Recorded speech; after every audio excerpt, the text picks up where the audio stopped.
It's okay. That's okay. See us on Twitch. All right. All right. All right. I don't know.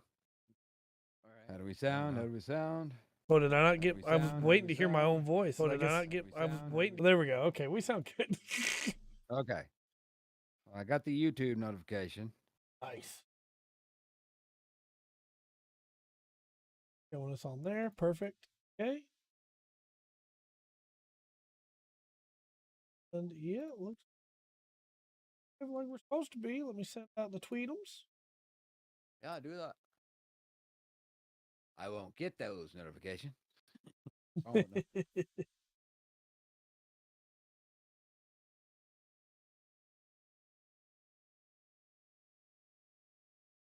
I think I got just got the Discord one on the computer, but it doesn't show on my phone. So Yeah. or it hasn't yet. Yep.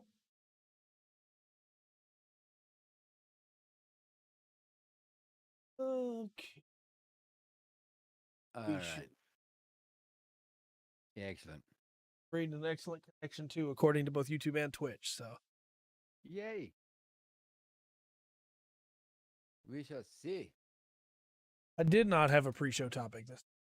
I was full focused on everything else that I forgot. Pre-show topic. God, that's terrible. Why wouldn't you have a pre-show topic? Oh, people God. are pretty mad about Chainsaw Man right now. That's the thing we could talk about for the pre-show. Okay. So Chainsaw Man, it's a really popular anime right now, right? Really popular manga. Yeah. There is a petition that was signed by over 2,000 people, which that may sound like a big number, but in the anime community, that's a pretty small number. A petition to redo the anime because they're unhappy about some of the minor changes. And like, don't get me wrong, some of the changes are kind of annoying, right? I read the manga. Okay. There's a couple small changes that are like, Hey, Dark. Hey, Will. Glad you're here. hello. I don't know why they did this, right? But Right. it's not bad. Like, there's a moment where Can't you do that with anything that's just about yes, anything that's adapted? absolutely. Yeah. The biggest change is, and I don't want to spoil too much here, there is a character that is told by a creature literally known as the Future Devil that they're not that they're about to, oh, nice, but that they are going to die, and the way they're going to die is going to be the most cruel way possible. Okay.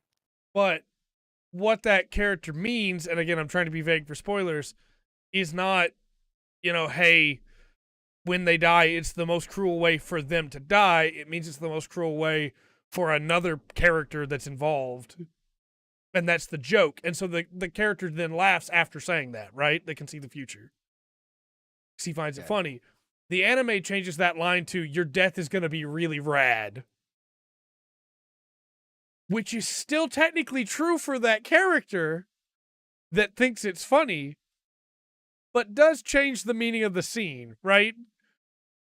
It's not that big of a deal. I don't. My brain, because of stuff I find interesting and old histories and all that, my brain went to, though. Okay. So, look, I grew up in a time where I use rad still. Okay. I still use da bomb. That's younger. That's true. That's true. Yeah. And the only word that still works today that's worked for a long time I know of is cool. Mm-hmm. That's cool. Maybe it doesn't. I don't know. No, there's a no, don't use the bomb. In the Bible, in the book of Job, which is probably the oldest book of the Bible, written, there's a line where his wife, basically, it's that way. What it reads is, "Bless God and die." Now the theory about that is what she's saying is why don't you just curse God and die? But because of the way that the Old Testament was handed down, and kind of the rules behind it, nobody was going to write that down, right? So they changed it. Yeah, So it was like that has a different meaning for us. I know how they understand it, but if we read it, I have to go dig to find that out. If we read it, we're not going to get it. Yeah, it doesn't make as much sense. Right, absolutely. Your death is rad, or your death will be in the cruelest way. Yeah, it's not the same by far, right? No. But it's also not something that I would say is worth like starting a petition over. No, probably not. Especially when hey, we have Tokyo Ghoul, which has a much worse season 2 than the manga, and like we have the Promised Neverland, where the anime just cuts out the best arc of the manga. Like if anything needs reanime, maybe that's the one we should be looking at. But I did want to say real quick on Chainsaw Man as well. I don't personally like the direction Chainsaw Man took, but I do understand what it was going for. Chainsaw Man, the entire part of the manga that I read was supposed to be the backstory thing that happens. Like, so when you have a shonen, normally they have a terribly tragic backstory, right? You just got to read that. And as it turns out, when you get to read the terribly tragic backstory as if it was a regular series, it still makes you feel terrible when characters are just dead for the sake of having a tragic backstory.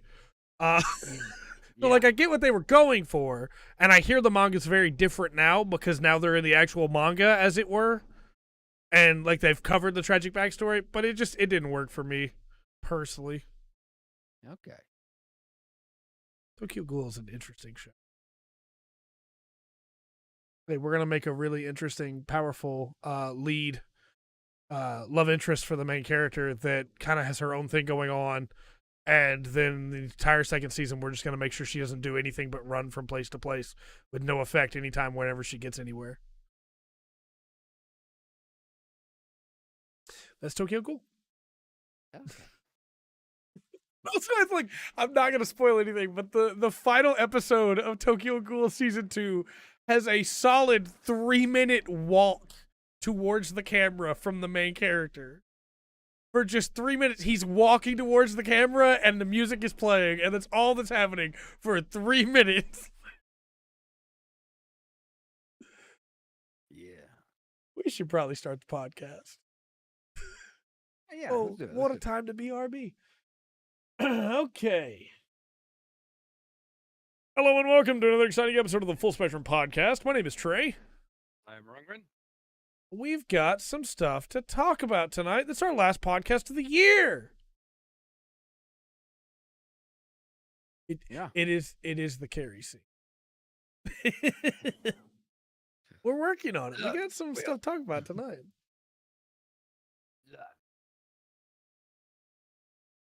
Excuse me while I drink tea with bubbles in it. And I keep forgetting the bubbles are there because bubbles aren't normally in tea. And so then I take a big drink of it, and suddenly I've got like 7 bubbles in my mouth. No, I did not get to play Blacktail. Now BRB, I understand. All right. Before we start weeks, you ready for a pop quiz? Yeah, let's do it. All right. Now, I know you're a Gundam fan. Ooh. Got a couple of Gundam fans, so. Might need to turn your audio up just a little bit. I'll lean forward a little bit. Here. Okay. See, that helps. Okay. Let me see here. Where am I at here? Understand. I skipped past it. Sorry. Okay. So, I got my 1 through 10 here. I'm going to keep up what you got right. Okay. Yes, I'll check back. Yes, Gundam quiz. I like these quizzes. These are fun. Yeah. So, Gunpla kits are incredibly popular all around the world. Yeah. Bandai, the company that makes them, has sold more than 450 million Gunpla kits. And there are more than 2,000 different designs Gunpla builders can choose from. Hmm. Gunpla sales make up 90% of the market for Japanese character models, which shows just how widespread and beloved the Gundam franchise is. What does Gunpla stand for? Ooh. I want to say, I'm not going to look at chat because I know Dark's going to be answering too. I want to say it's Gundam Plamo, as in plastic model. Gundam plastic model is correct. Yes. Ooh. Yes. Yeah, Gundam plastic model. There, it's the correct answer. Yeah. All right. Let's go. It's okay, Dark. You got time. All right. So in 2008, Japan made plans for Gundam Academy. The Academy Institute would focus heavily on the kinds of technology that make Gundam what it is. Right. Yes. What did that school specifically want to focus on?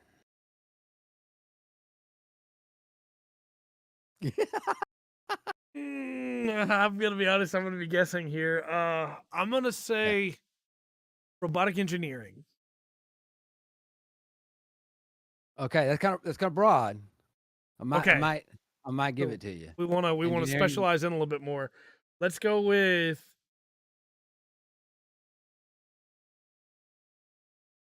I'm being kind of picky here. I think I might give it to both of y'all because it is engineering. Is it coding engineering? No. Oh, okay. No.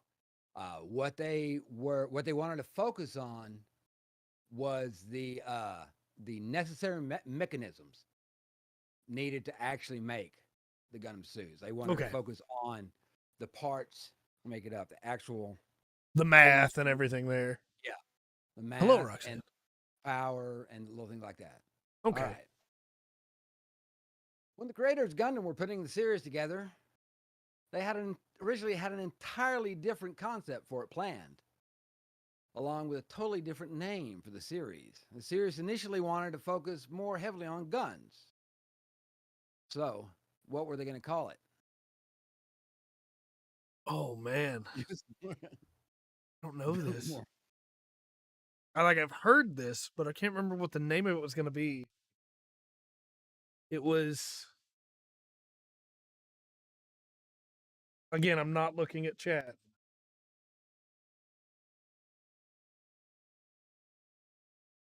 The phrase like gun Oda is stuck in my head, but that's not it. That's gun otaku.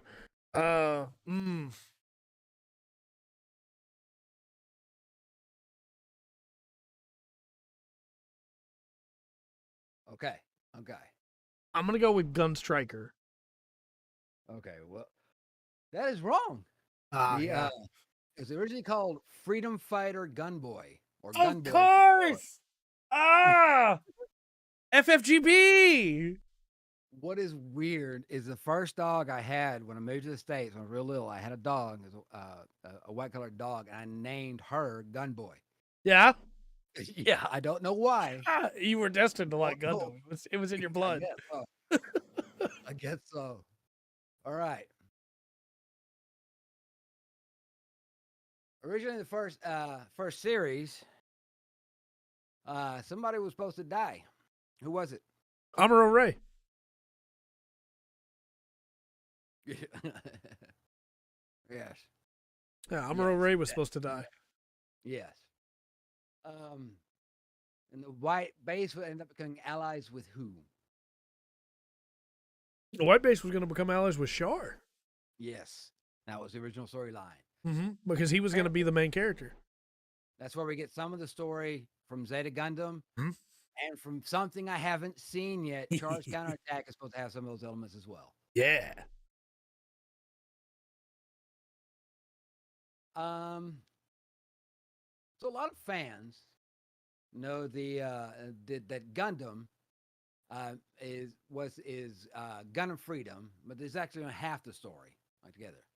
while this is the original concept, which is how the creators got Gundam, they ultimately Gundam Gundom. They ultimately went with Gundam.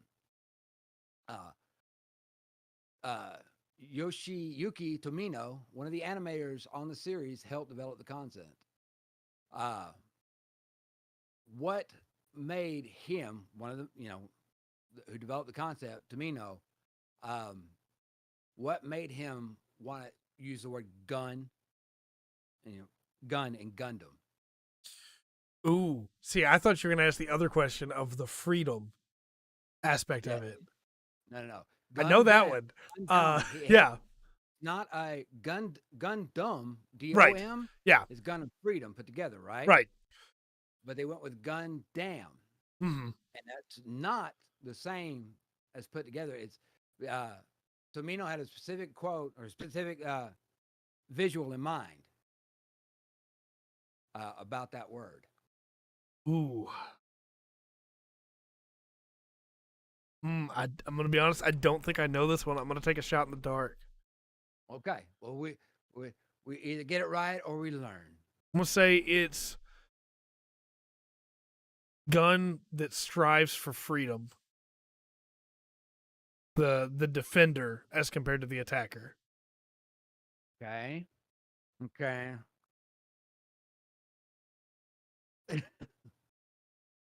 Let's see. I want to make sure I got my notes right here. Okay. I'm a huge Tomino fan, and even I don't know this one. Imagine a robot holding a gun that is so powerful it would hold back the enemy Yeah. like a dam holds back water. Yep. Yep. That's right. I have heard that quote before, and it just didn't come to mind. Yep. All right, all right, all right. The beam Well, there magnum are finally got that. We'll see when we get there. What's going on? Yep, should have guessed. Yes, the while there are definitely a lot of things about the way mobile suits work that is fictitious, like the Minovsky particles that help power them, a lot of the technology draws inspiration from real science. Uh, can you give me one example in Gundam? I got three here. Okay. Um, that are actual science that were at the time we have now. Okay. Trying to remember the name of it. The colony design that Tomino went with is an actual colony design that was created by a man whose name I cannot remember, but it is a something cylinder, and it is the design that has the wings coming off of the outside to be able to gather in sunlight with the main cylinder in the middle. That is a colony that we already had the theories down for that we could build Right. with our Right. current technology. So uh uh hit on something close. That's close. That because there's quite a lot of technologies in there that haven't been invented yet, Right. but seem feasible with the right research, in the Yeah. future. We don't have them, and that's an example of that. But some of these examples are actually we can do now, Okay. or then, so to speak. Right. This is a tricky one. Welcome back. Need to not look at chat. No, dark kind of has got one that's Oh, like, we can do one. that. I think I got one. That's okay. The heat hawks that the Zaku's use, a metal that has been superheated by the use of plasma to be able to carve into other metal, is something we already use today with plasma cutters. You know what? I don't know if I can argue against that. That's. Hold on.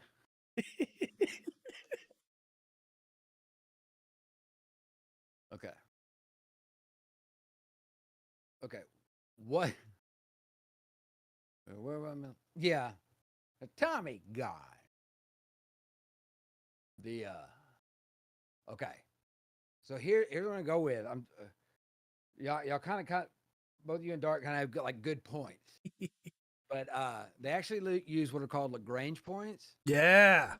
that is a place in space where you can set something and it will stay there. There's no pull. Right. The O'Neill cylinder. Which Nah, I that's guess what I was going for. Yeah, the O'Neill cylinder. Yeah, sorry. And the fact that helium-3 is using an energy source. Mm-hmm. All cutting edge science at the time. I would also say we now have Gundam's not the cause of it, but we now have Balyuts the way that they use them in Zeta Gundam. True. Okay. Yeah. Gundam Yeah, didn't make that happen. We go ahead and give made the y'all idea both. separately. Y'all both brought up good points. Thank you. Yes.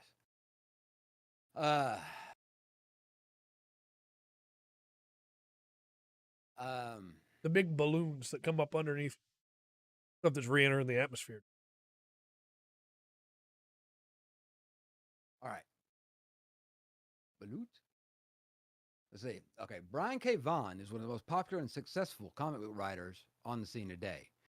He's made his name with science fiction fantasy series like Y, The Last Man, and Saga, both of which draw on some of the same themes as Gundam. Now, he's set to write and produce the live action film that's been in production since when? Oh, this is a complete shot in the dark. My brain is saying 2011, and I think that's way too early. But I'm going to go with 2011 because that's what my brain keeps hitting me with. All right. Well, that's not it. Okay. That's not it. All right. All right. Okay. All right. Here we go. I'll tell you. It's actually been in production since 2008. Ooh. Yeah. I'm not surprised. Been in production a while. I'm not surprised. It's not happening. Yeah, it's 2011. Maybe something came out about it that year. I mean, that was probably when they changed directors again. Maybe so. Sure. Okay. So, Japan loves Gundam, right? Mm-hmm. Many compared the love of the series to maybe what like Star Wars is over here or something like that, right? But in Tokyo, there's a Gunpla store called the Gundam Base, Tokyo. Outside of it stands a full statue of what? Oh.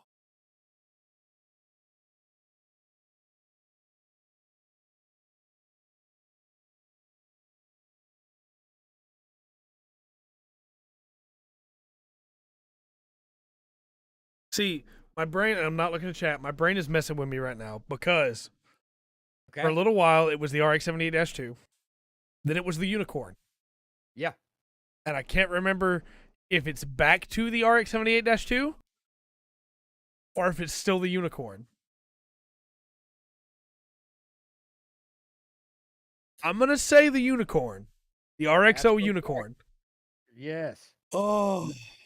Yeah. So the statue replaced the Unicorn Gundam statue replaced the RX-78-2 Gundam model, and that one stood there from 2009 to 2017. Yeah.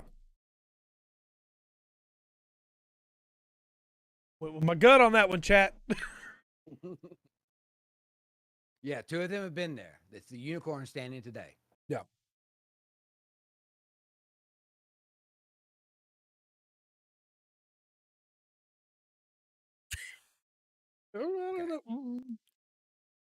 It actually opens up the new type mode. Okay.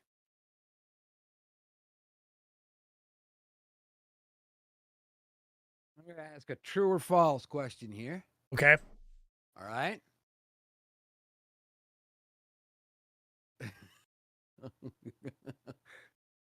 You knew it had changed. Maybe like half a point, maybe. I gave you a point. All right. The Japanese Self-Defense Force, Japan's military forces, use Gundam as a code name.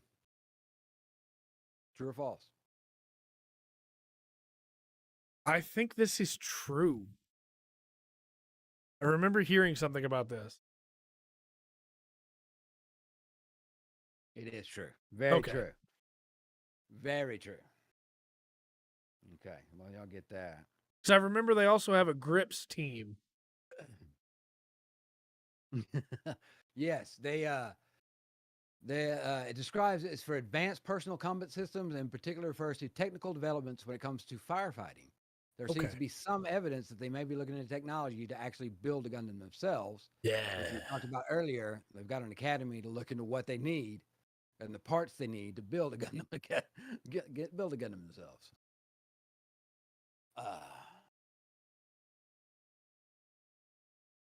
C&D'd is a well-known concept artist for science fiction movies like Blade Runner and Tron.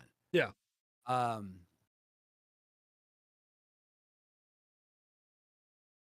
He has one very distinct honor in Gundam history. What is that?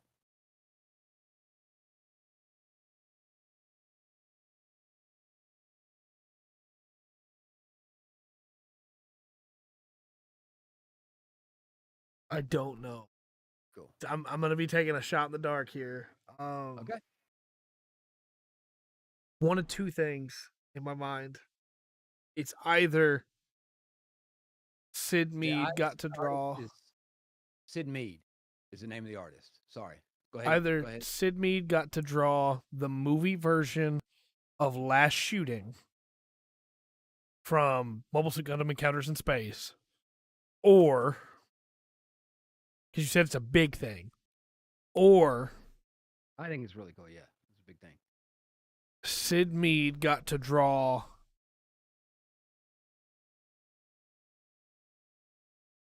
the shot of the Earth from Char's counterattack. That's what I'm going with. Okay. Both those are wrong. He's actually the first non-Japanese person to design a Gundam. Which Gundam? His designs can be seen in 1999's Turn A Gundam. He designed the Turn A Gundam with his iconic mustache and Sumo. And Sumo, the antagonist of the series. Sumo was actually Mead's initial design for the Turn A Gundam. But yeah, that makes sense. Too different from the previous Gundam design. That makes sense. The Sumos are really cool, though. I had no idea. That's so cool. I love the Turn A. Oh. I don't know if I got this right. Hold on, because you got an 80 last week. I'll do it again this week. Another 80. 7. No, you got 7. You missed 3, so you got a 70. Okay, that's what I got. If I got that right, I think I got 4 missed for dark. Okay.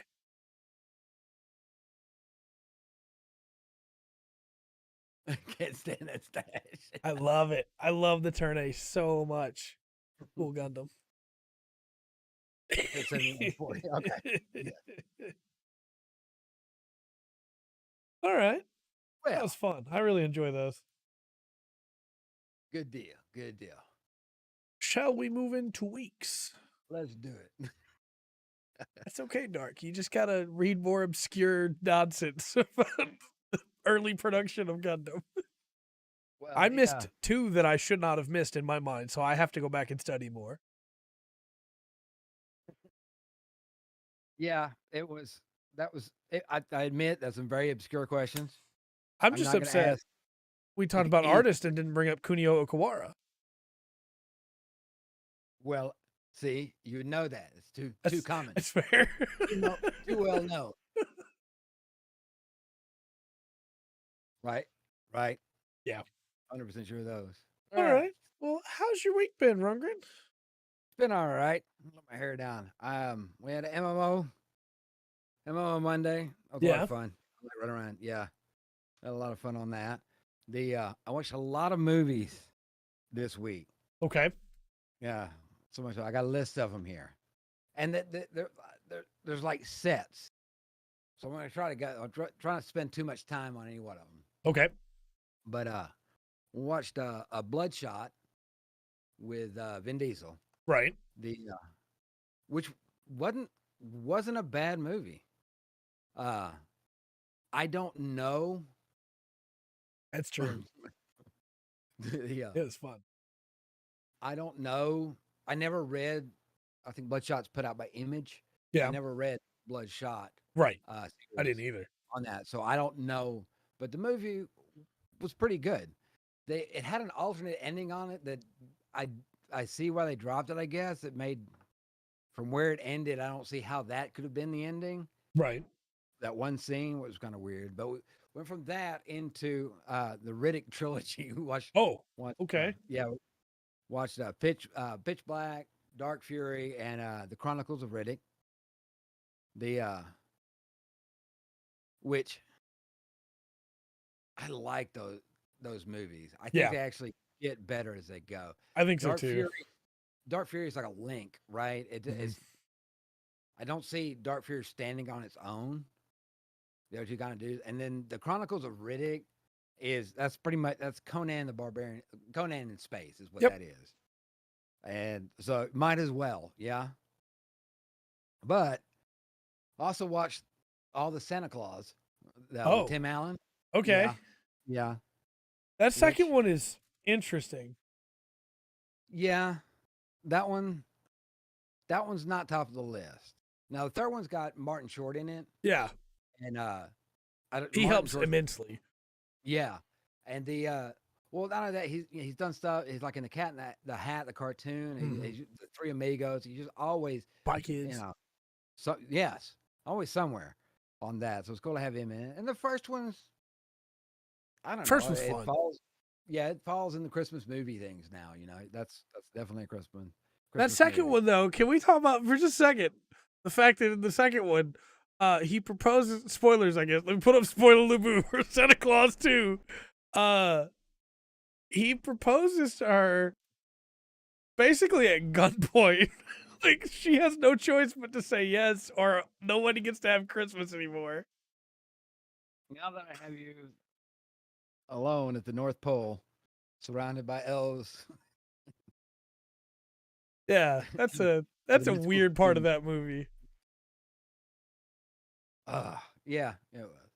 But it's overall, it's a good series. I think the first one, out of all of them, I think the first one's definitely the best one. Yeah, And it's falls like Christmas can I get Galaxy Quest. Watch that. Oh, nice. I love that movie. I do too. I absolutely love Galaxy Quest.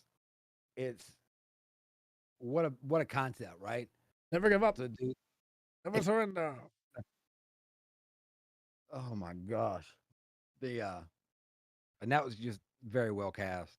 And I can't think of anything that like Sigourney Weaver is a beautiful woman, and that is she just looks really good. That's all I'm gonna say on that. But like that, then we watched the Hitchhiker's Guide to the Galaxy. Did watch a lot of movies. Wow. Yes. Yeah. Watch that. The which that movie on its own, it's just a weird, quirky, good movie, right? Yeah. And it's got a great cast. You got Martin Freeman, Sam Rockwell, Zoe Deschanel, Alan Rickman, who's also in Galaxy Quest. Yeah.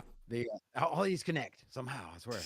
Mos Def, he's a really good Ford prefect. Stephen Fry is in that. But as someone who loves the books, I have to completely separate it. Yeah, it's different. We It talked is. about adaptations in the pre-show. It's different. Yeah, it's a lot different. But it still kind of goes to the point. Gets the point across that, humans aren't all that smart. Right. It's true. We watched Willow. Okay. Which you have informed me that you have not seen. I've never seen it. I like Willow. The Warwick Davis. He plays the main character Willow. Okay. I think it's got a series or something now. I don't know what it's on. Okay. But they brought it back. But I really like the old, and that's one of my favorite Val Kilmer's in it. It's one of my favorite Val Kilmer roles. Okay. Mad Mardigan. Yeah, that's a good story. I've ripped Willow off in more than one D&D campaign. So it's one of those of that long list. I got you. Of stuff. And then we watched both Venoms. Okay. Both Venom movies. which really like the first one. I Yeah. enjoyed the second one, but it doesn't make any sense to me because I'm a comic book nerd a little bit, or a ex comic book nerd, and Yeah. yeah, it didn't make sense because there's no Spider-Man. Right. The whole reason the suit looks like that is because of Spider-Man. Because let me think, guy is and Eddie Brock had the whole rivalry with Peter Parker. Yeah. Yeah. So it didn't. I enjoyed the movies. It's another adaptation. It's very different. Yeah. Yeah. But I also think it's a really fun movie. I like the first one a lot more than I like the second one. I have some really big problems with the second movie that come to the fact of like, hey, at some point, this woman should probably be telling her fiance like what's going on instead of him just being left out of the loop, especially when she's, spoilers, I guess, getting intimate with another guy. And it just never comes up. She just never says anything. Like, oh. Yeah. Yeah. I don't know how I feel about that. That's not cool. It would be different if the movie treated him like a bad guy or if he was a jerk, but he's not. Every time he's on screen, he's like the sweetest human being. It's like, ugh. Dan. Yes. Dan. Dr. Dan. Yeah. Surgeon Dan. Yes. No, it was, I like the way the characters look. I like the way they like, I like the way they portrayed Shriek. Yeah, 100%. You know, I thought her power was really cool. Yeah. And but it has some really funny parts too. Yeah, it did. But as you can tell, I spent my week sitting on my butt watching movies. So, well, there's one other thing you watched. There was one other thing I watched. What did I watch? We had to talk about Zeta. Oh my gosh! Yeah, I was yes, yes. I thought we were doing that after weeks. All right, Zeta. Zeta to me. Welcome back. You came back just in time. Yes.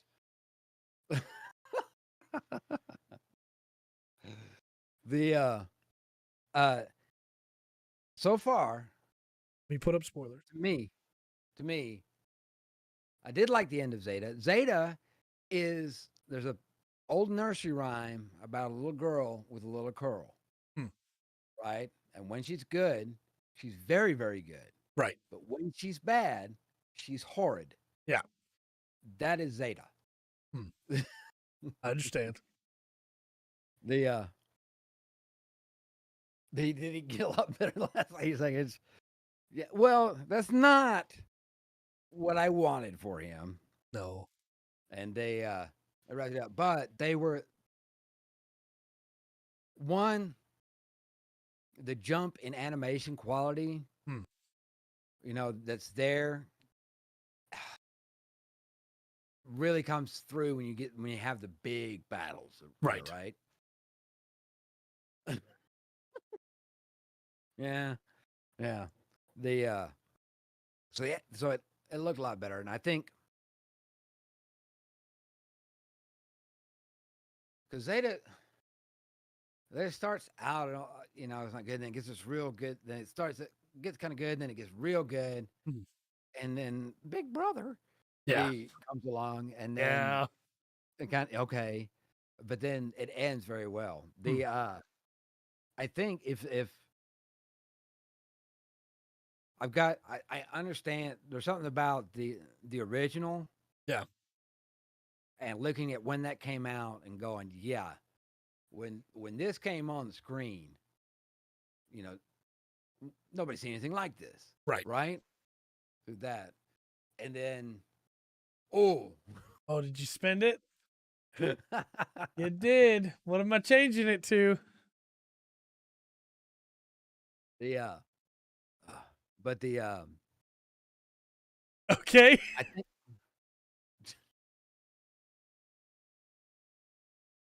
on the screen. There are going to be some people that are confused by that. That's all I'm saying. But I think it's great. If you know, you know. If you don't, forgot the hyphen. But yeah, I think it's. I'm pretty much with you. I think it got stretched. I think it had to get stretched on a couple of parts. It felt like because they had because some of the stuff it put in there that wasn't. It's like why? Yeah. Why is this in here at this point? Yeah. But I think the big battles and the build up to those those few episodes right at the end and then right around the middle. I can't remember what episodes it were. The stuff with Kilimanjaro and 4 and everything. Yes. For me, when we watched First Gundam, I had watched First Gundam recently, and so it was just, hey, I already knew quality-wise what I was getting into. With Zeta Gundam, it'd been a while since I'd watched Zeta, and all I remembered was the good stuff, the good stuff. And I remembered how it ties into the whole Universal Century story, and I was like, yeah, no, Zeta Gundam's amazing. It's probably my second favorite because of those big good moments. As we were watching it, it came down a couple places. That's all I'm saying. I still love Zeta. I absolutely still love Zeta. But I love Zeta for what it does and for when it succeeds. I don't love Zeta in totality, unfortunately, because I am with Rundgren. In my mind, Rosamia Bottom got 1 episode. In actuality, she got like 5. And it's just, we changed mine too. Trinzam. All right. All right. Them. We both Trinzam. Yes. Yeah, no, it just, the Rosamia stuff goes on really long. In my head, Camille and Jared fight 6 times in total. But in actuality, they fight like 25 times. Right. Well, Jared's a weird character because Jared should have been taken care of a long time ago. Right. But then Domino uses him effectively. Hurry up, Rucker. That's true. That's true. But when he uses it as that last acronym, he's an effective character then. Yeah, I love Jared's ending. Yeah. But if not for you, it's like, well, I mean, you know, you two have been tied in this scuffle that didn't have to be. He's actually like a really tragic character in a way that you don't expect him to be when he's first crashing mobile suits into buildings. Yeah. Yeah, for some reason, he's taking a life vendetta against a 12-year-old. I don't know. I also like... Zeta's special to me because it has Emma Sheen in it, who is like on record on this channel as one of my favorite female Gundam characters. One of my favorite Gundam characters all around, right? I wish Rekua could die in a fire, and she did, but I wish that she could again, because it's her fault. No, Emma's amazing. Emma, while we were watching that, I was like, yeah, she would. If I'm flying out and Emma's got, in that, I'm gonna feel better. Yeah. Than most of the people in the show, unless I got Amuro with me or something like that. I think the last big complaint I have before I toss it back over to you, because I do have some questions for you, like I do every time we review one of these, is often a new machine would be introduced for the enemy team, and it would be referenced. They would tell you what it was called, so that you would buy the kit, right? But whenever a new machine is introduced for the good guys team, they don't say anything about it. They give a throwaway line of, the Hyakushiki has the gold coating to refract beams, and that's the Dija that Amuro's in now. Why do we not have, like, Amuro, this is a mobile suit that we designed just for you to be able to pilot. It's known as the DJ. Amuro goes, the DJ? It looks like a Zaku. Why don't we have anything like that? It's just, all right, Amuro's getting in this weird green machine, I guess. Trust me, they'll buy it. Yeah. Yeah, 4 was great. I do really like the way that towards the end he starts seeing 4 instead of Rosamia, because she's got the same like cyber new type brain waves. Yeah, but they had plenty of time to make sure that we knew, all about Cots and Sarah. Sarah. Yeah. But for all the negatives, we got to see Char be awesome. Yeah. Char straight up killed that guy to save Kotz. Yeah. He did. Char fought off assassins. Char got. I am the man known as Char Aznable. Yes. So I have some questions for you. Okay. Obviously, you didn't enjoy it as much as First Gundam in totality. There were moments that stuck above, but not as a whole. Yeah. Who was your favorite character?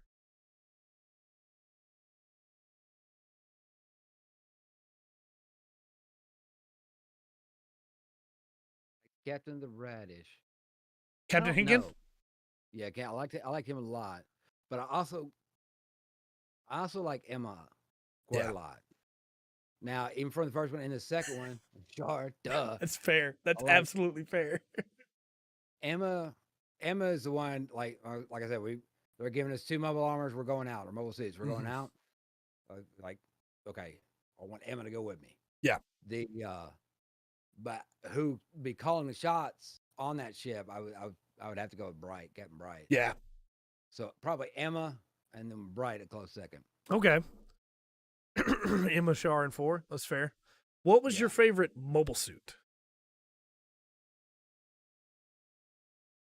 And it's okay if you don't know the names. Just you tell me who piloted it and we can figure it out. Had an error? Well, welcome back. As far as looks, I didn't care too much of the color, but as far as looks, Char's Yakushiki. Yeah. We're working on it. The Yakushiki is very cool. The Cubile is also really nice. And then I have one final question for you. Okay. Who is your favorite villain? Because I think Z&D'd actually has some really good villains. Yeah, no, definitely Shirako. Yeah, Optimus Shirako. Yeah, it was good. There's a really good Hyakushiki known as the Hyakushiki Delta, or a couple other, there are a couple other ways that people call it. But it shows up in Build Fighters, and it looks so good. Yeah. Like I said, the color is not what. Yeah, Shiraka. Well, I liked him. He was a good. Do you a pick? I will do so. Remind me after this podcast. The purple head guy, the one that had the had the pheromone spells over Emma and Rekoa. I do think for final words, I will drag you down to hell with me. Pretty good. That's pretty dang, sir. That's solid, man. He was a really like Lieutenant Quattro Char, right? Yeah. And he did get to do cool stuff, but he's kind of, in my opinion, a little bit underutilized in Z&D. And I guess I understand why. It's not about him. Should be, but it's not. I got to wait a while. Yeah. Yeah, the O was very cool. Absolutely. The O, why won't you move?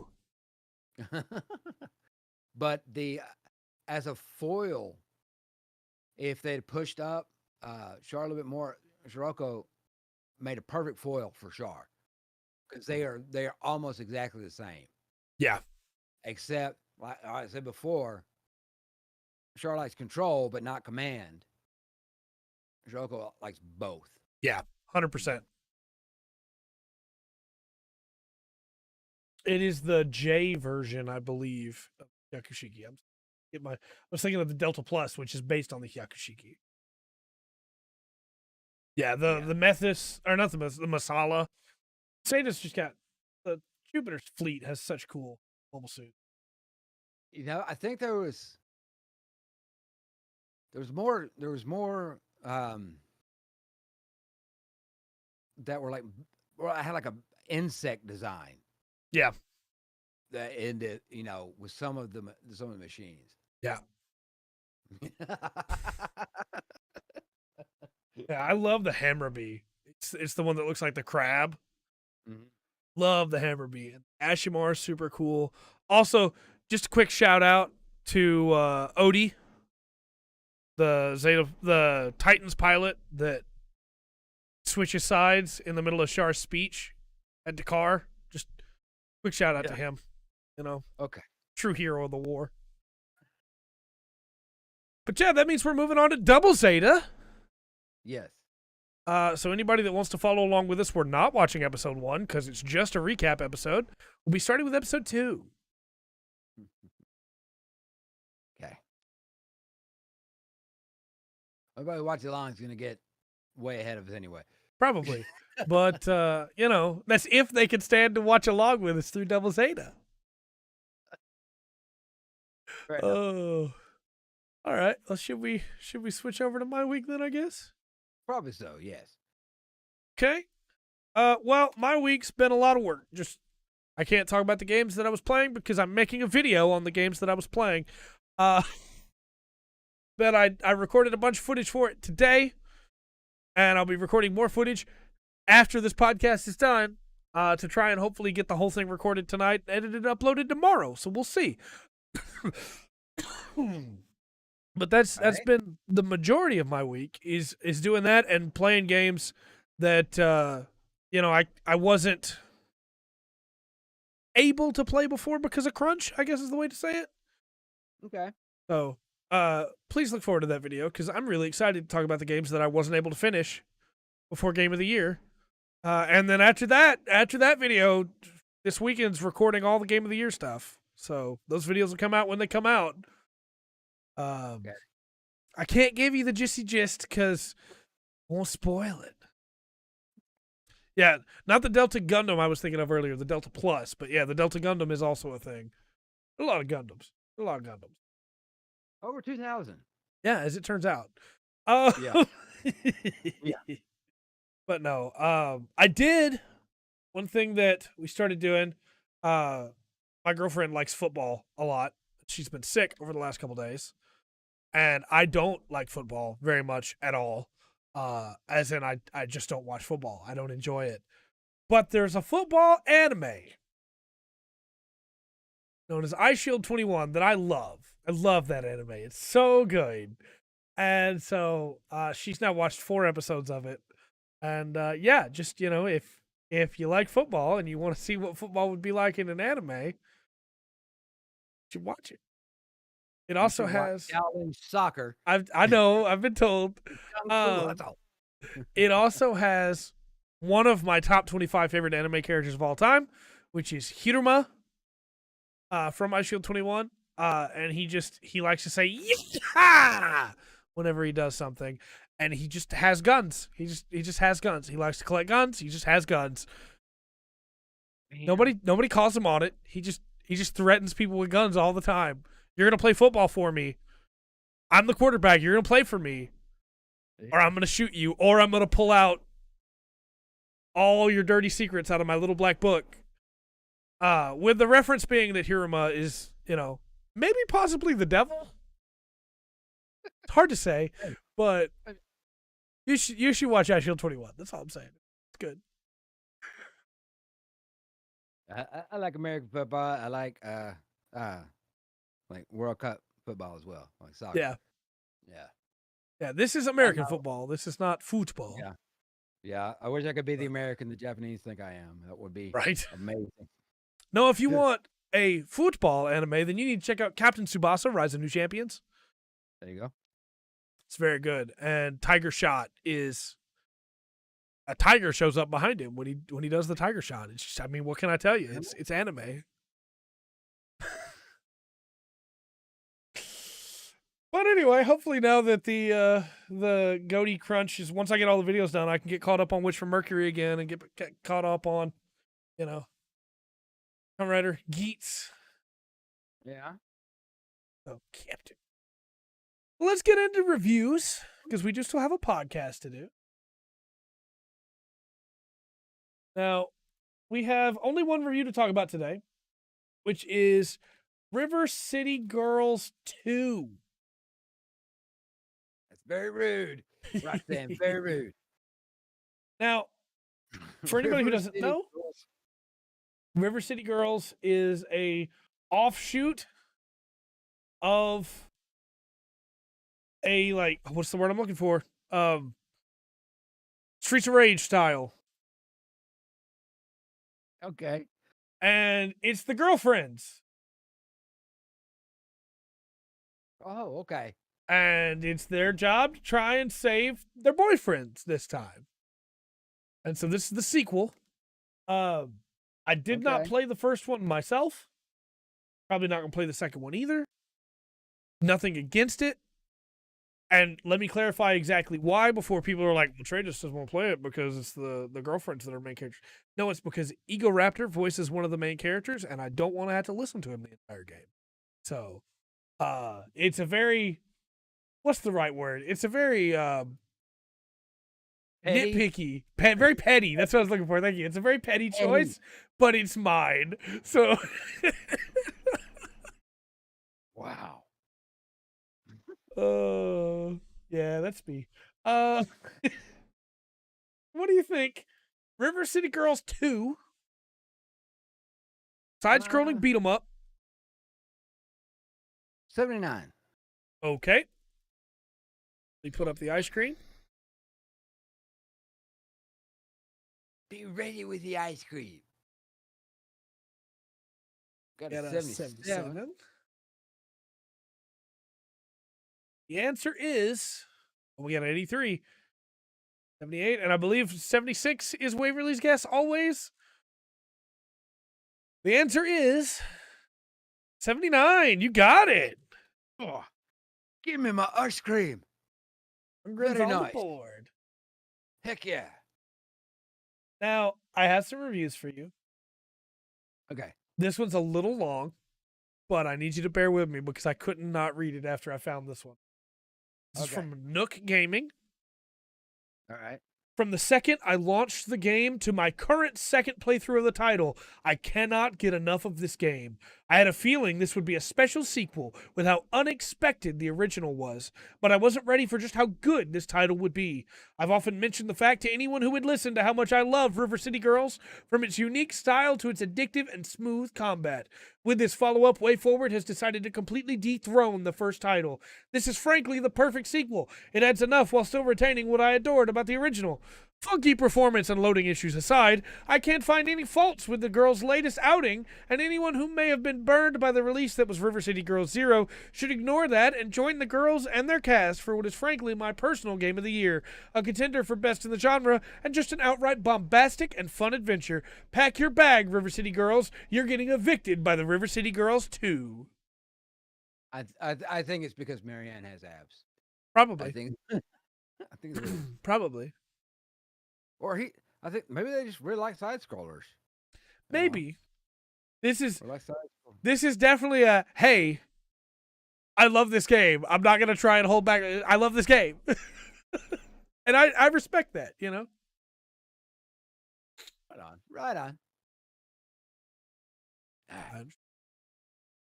Now, I do have a second review for you, which is from Hey Poor Player, who says, River City Girls 2 does a lot right, with its fantastic presentation, an incredibly exciting soundtrack, and tons of creativity and variety. All the elements are here for a classic beat-em-up. Poor performance, though, really brings the experience down, being an almost constant thorn in your side. It's by no means unplayable, and I still had a fair amount of fun along the way, but this feels like a game that wasn't ready to release yet. Hopefully, after a few patches, we'll be talking about it being the great game it could be, but for now, know what you're getting yourself into. Okay. Keep that in mind. Yes. Yeah, I'm sorry. To clarify, thank you, chat. This is the Double Dragon girlfriends. Streets of Rage was a reference for the game type, which I couldn't remember, beat 'em up. I didn't mean it was, just to clarify. Okay. What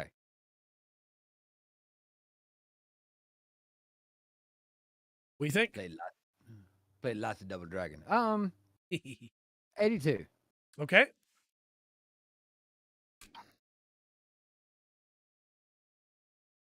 Come up with 83, 81. Ooh. Okay. I think it might be all right. The score is 86. All right. So just everybody throwing right around it. Yeah. But we knew it would be in the 80s. Looks like it's doing pretty well. All right. Well, Rungren, you get to stay on the ice cream chart. The ice cream chart's going to go away, but you get to stay on it for when it comes back next week. Right. Yes. We'll get into announcements. Now, I know I'm the only one here that cares about this, but when Mr. Cavill watches this, he will care and will want to talk about it with me. So we have 4 new 40K Battle Forces, and these are weird, man. Like, we talked about the other Battle Forces and how weird they were. I promise I'm not going to spend very long talking about this, but it's just a weird decision. It is 4 Cactus Cat. I'm glad. It is 4 new Battle Forces, and they are all Space Marines, and they are all terrible value if you already own Space Marines and are collecting them.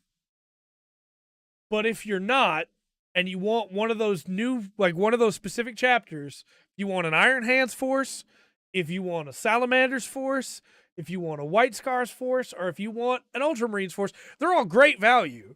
They're incredible value if you've just started getting into the hobby. Which, again, I think it's important to have these, but I would have liked to have great value for people fresh getting into the hobby, and also something that would be cool for people that are already playing. So they've had real trouble with balance issues. So they had 4 more forces. Well, these already exist in the game. It's just these are new boxes. Oh, okay. So, like, Iron Hands, the box comes with 2 Dreadnoughts, which is pretty good, honestly. Like, if you're just trying to get Dreadnoughts, that's a great value on those. But it also comes with the Chapter Master of the Iron Hands, which you can only play as an Iron Hand unless you, like, heavily kit bash him. And then a bunch of regular intercessors that if you collect Space Marines, you definitely already have a bunch of. And then a Tech Marine, which, you know, Tech Marine's like $35. It's a deal, but it's not a great deal. Salamanders has Adrax Agatone, who's their Chapter Master. Again, he's a Salamander. You have to heavy customize him. Then they have a couple of aggressors, a couple of Blade Guard veterans, and then a bunch of intercessors. It's okay. It's again, if you're starting an army, it's great. White Scars is really weird because you get a Chaplain on bike, which is the first time that model's ever been discounted, so that's cool. And then a bunch of Outrider bikes and a couple ATVs. But then you also get, like, Corsaro Khan, who's on foot.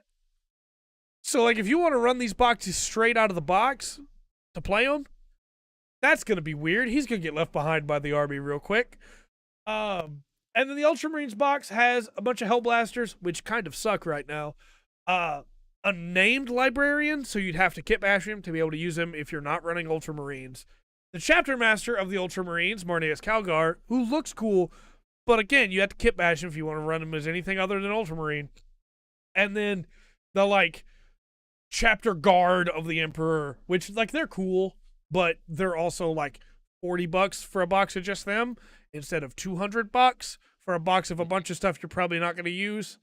So they're weird. Right.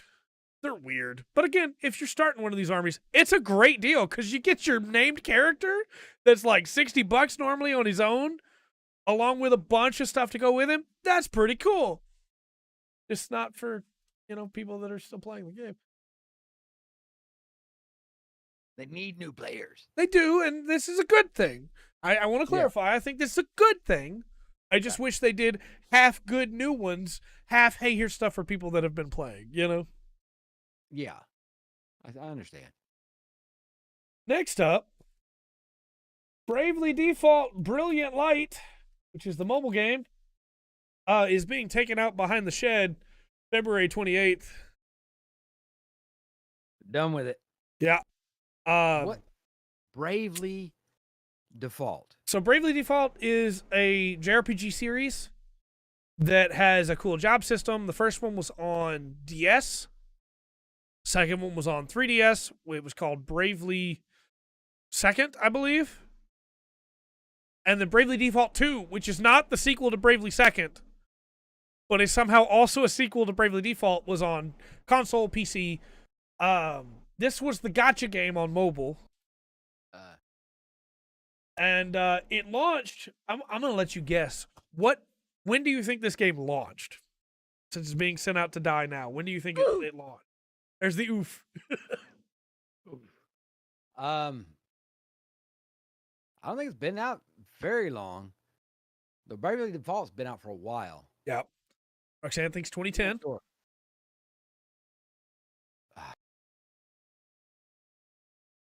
2018. Okay. The official launch date for Bravely Default's Brilliant Lights was January 27th, 2022. That didn't last long. Nope. Nope. Yeah, we were right there too. Yeah. Came out last year. Well, the word default in there. There's a band called Default. And yeah. Like, and they kind of play generic music, but I was like, the name just kind of leans more to it. Yeah. You know, I don't. There is a little thing that I should add in here, which is if you are someone that's playing this game, somebody turn off your Zelda alarms. Oh no. If you're someone that's playing this game, Square Enix will be releasing an offline version later on. You can't play the game in it, but you can look at your characters and their stories. So I guess at least that's better than just turning it off. And now, of course, with the announcement, they turned off all the ability to spend money. Well, that's good. But that's a slap in the face. It is. Hey, you want to look at your JPEGs that you bought? Yeah. Oh, no. Well, we're glad you're here now. Okay. So, stop. That's a fun time, you know? Don't you want to look at your JPEGs? Slap in the face. Boy, you put some time in this game, huh? You remember how much time you put into it? Yeah. Take a look at this. Let's get into the news. And we're going to start this one off with something that is a few weeks now in the building up to. We have an update on the chess cheating scandal. Okay. I want to specify first the legal stuff going on, and then I want to talk about what's going on with Magnus Carlsen, Hans Niemann, and Hikaru Nakamura. So, for anybody who doesn't remember, I'm going to give a very short recap of events. Hans Niemann went up against Magnus Carlsen. The game was really weird, and then afterwards, Magnus Carlsen dropped out of the tournament and has since refused to play against Hans. Hans Niemann had a really weird interview afterwards, and then shortly after that, it was found out that he had cheated online many, many times, over 200 times. Yeah, to get his ranking up. Right, to get his ranking up. But he claims he's never cheated over the board. Either way, Magnus Carlsen clearly doesn't trust him, refuses to play against him, all that fun stuff. Hikaru Nakamura, who is another Grandmaster, said some things about Hans while he was streaming, and Hans Niemann decided to sue them all. Magnus Carlsen, Chess.com, and Hikaru Nakamura. Chess.com and Magnus Carlsen have had their lawyers come out and try to, what's the right phrase here, I guess, kick the lawsuit aside and just have it annulled. Say, hey, this is faulty. There was no defamation. No actual claims have been made that he cheated over the board. So there is no ability to sue. Hikaru Nakamura's lawyer came out and was like, I don't even know why we're involved in this. He was just streaming. We don't think this lawsuit should continue. And Hans Niemann has not yet responded to those as of this moment. However, while all that's been going on, games have continued to happen. Now, Hans Niemann and Magnus Carlsen have not played. But Hans Niemann has continued to play at tournaments left and right. And I don't know if you remember, but when we first talked about it, I said that in my mind, one of the most tragic things that could happen is that Hans Niemann never actually cheated over the board. This is his actual skill, and he will forever be chased by these allegations. That's what I think is happening right now. Because I have reviewed his games, and he is making very smart plays that are not the best plays. If he's cheating, he's doing a really poor job of it. Because he's not winning every game, and he's not even like convincingly losing a bunch of games. Yeah. He's just playing really good chess. Okay. And maybe he is. It's still you can't, if you're going to cheat, you can't win every game. Right. I agree with you. But some of those moves a computer would never tell you to make. Fair enough. Okay. He made a I'm trying to explain this, and I'm not explaining it very well. He made a move in a game which was effectively a single move of shifting his rook over one space, which put him well behind as far as any computer would read it. And like when you look it over with Stockfish, that is the worst possible move on the board. His opponent didn't expect it. His opponent played right into his trap, and he easily cleaned the matchup. That was online, yes. There were a bunch of games online where he had perfect assessment choices. And that's how they were able to find out that he definitely was cheating online. For the board, he's not. He's making many mistakes, but it could also be him just trying to cover himself up. Yeah. However, all of this is coming to a head because currently in Kazakhstan, we have the World Tournament, the World Championships. Currently in the World Championships, welcome back, Roxanne, are Hans Niemann, Kara Nakamura, and Magnus Carlsen. Okay. Now, I've been watching it each day. It started yesterday. I've been watching it. Hans Niemann's playing some good games. He is currently in the third scoring bracket. He lost a couple games. He got cleaned out by one game. But he's doing pretty good. Magnus Carlsen is on a warpath right now. Magnus Carlsen is playing some weird chess, and it is working. He is purposefully putting himself out there, and other grandmasters are going, well, he must really be, this is my assumption, he must really be losing his edge, taking the piece that he left there for them to take, and then he just goes for the throat. Magnus Carlsen is absolutely destroying this tournament right now. He has not yet lost a match. Hikaru Nakamura is doing really good. If it continues the way it's going, and Hans keeps winning, again, he's only lost one match and drawed a couple. If he keeps winning, he will face one or both of them in this championship. Will Magnus resign again? We don't know. I don't know. There's only so much prize money you can give up. Yeah, and you can't just resign the world championship and move on with that. It doesn't matter who you are. That's the world championship. Yeah. So, that's where we're at right now on that update. I really do want to believe that Hans is not cheating. Okay. I wish there was some way we could prove he isn't. Because, I'll be honest, when he said before his chess spoke for itself, it didn't, right? His chess was really weird. Now his chess is speaking volumes. He is playing good chess. And I want that to be his skill. I don't want that to be because of a machine. Right. But we'll see. He's on the path right now to face one or both of the people that he's suing. So lovely. But there's your update. Just thought I'd catch us up there.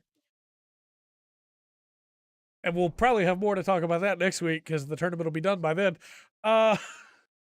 This next little bit of news is kind of weird, and it might start a bigger discussion. God of War Ragnarok has added New Game Plus, which is good, right? That's a thing the game should have. But it's led to a little bit of outcry because God of War 2018 came out. Was that really 4 years ago? Oh, man. God of War 2018 came out with no New Game Plus, and they added it in later. And the outcry has been, hey, last time you said you didn't think people would want it, so you added it in. Why didn't you... 2019, yeah, that's true. Why didn't you add it in this time? Why did you wait until so much time after release? Realistically, we both know that answer. It's because release dates that they didn't get to set. Yeah. But it doesn't seem like a new game plus would be really that hard to put in. I wouldn't think so. And I feel like this is just, I'm going to put my conspiracy hat on here. I feel like it's to drum up more discussion about the game again. Always so. That they waited just until the game had started to, like, hey, it's about to be the new year. Everybody's getting excited for new games. Bam, New Game Plus is out now. Yeah. We're back in the headlines. Because all you're doing is restarting with your stats and equipment. Yeah. Taking the character's game state from the end of the game and putting it at the start of the game. Yeah. That's literally, for anybody who's like, man, I don't understand how New Game Plus works. I'm not a game developer. I understand how New Game Plus works. Right. We're resetting the world state and we're taking the character state and not resetting it. That's all it is. Yeah. It gets more complicated in some games where some things get reset and some don't, but that's all it is.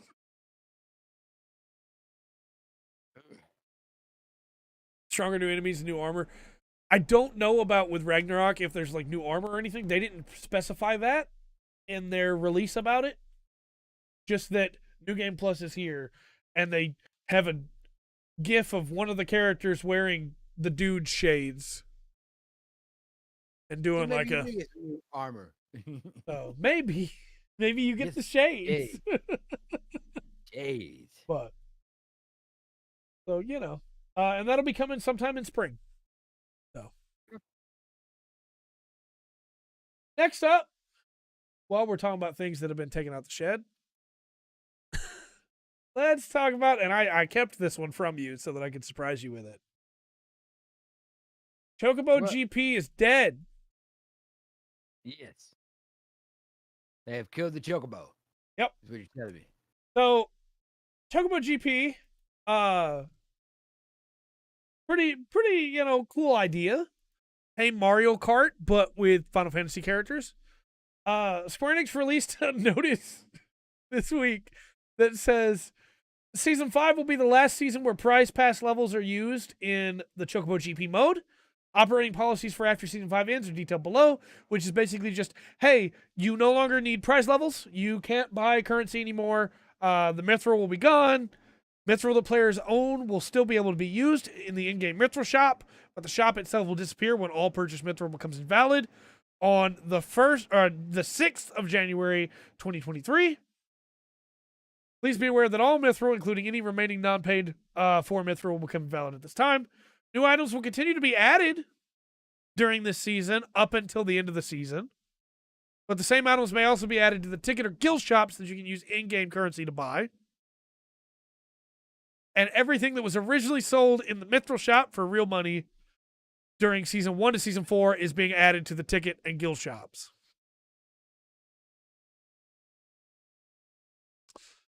And that's been confirmed, by the way. That was part of the stuff with the FTC, Microsoft, that they have Square Enix and PlayStation, Sony have an agreement right now. How long that agreement goes, I don't know. Microsoft didn't know. They just knew that there was an exclusion agreement. There you go. So we don't know if that's going to be forever. Not exclusive. Right. Exclusion. If I can find it again, I will. I don't have that link on hand anymore. But yeah, and it's not an exclusive agreement. It is an exclusion agreement, as was said. So it will end at some point, but we don't know when. I didn't put that stuff on the docket this week because we're waiting for more information from the FTC. Yeah. Because right now all we have is Microsoft, and until the FTC confirms what their plans are, it's real tough to have an idea of how things are actually going. Yeah. So this other one, of course, Dark. This other one that has been, as we're talking about stuff coming out to the shed, I think we might have a bit of strife in the comments in the chat and between us maybe even on this one. Because I'm actually on Capcom's side. Capcom has issued a cease and desist for 2 fan projects. Now, normally, you may say, Trey, how could you side with the company for cease and desisting someone? Normally, I'd be right there with you in the trenches going, yeah, no, fan projects should exist. However, that's making a game. There's a little bit more about this story. Fan remakes of Resident Evil Remake and Code Veronica have been canceled. First off, why do we need a fan remake for Resident Evil Remake? It's kind of the way where I'm at, Dark. I guess maybe sure. And then Code Veronica, sure, that'd be cool. But here's the big kicker, right?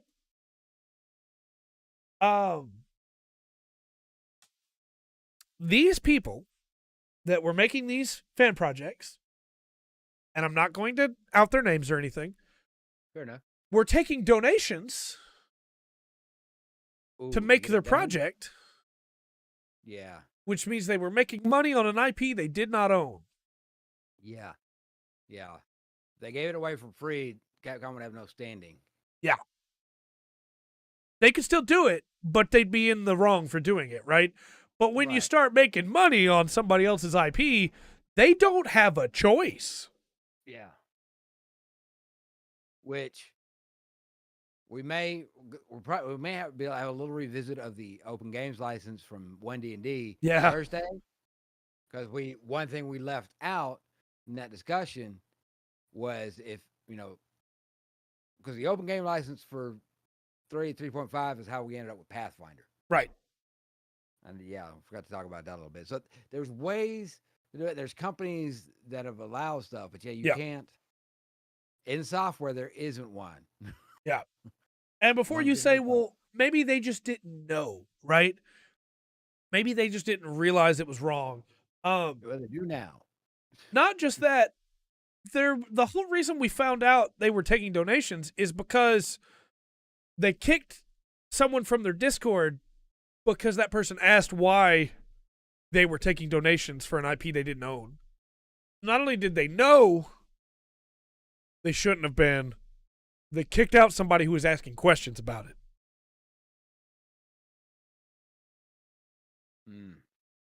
But yeah.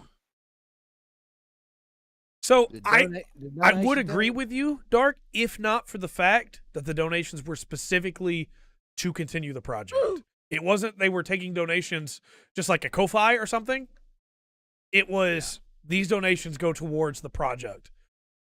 And the people that gave donations would get the product first. Which means they were paying to get it early. Yeah. But there's ways to do it. Yeah, there definitely are. Yeah. You can have a donation link that's to donate to you to buy you a coffee or something.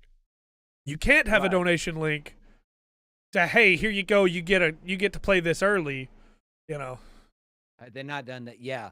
I agree. They can't offer the IP for the donation. So yeah.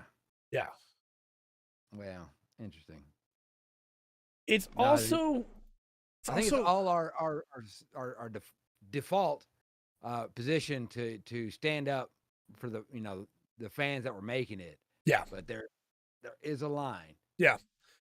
There's also a lot of weird stuff with this where if you want the whole story from the developers of these fan remakes, you have to join their Discord.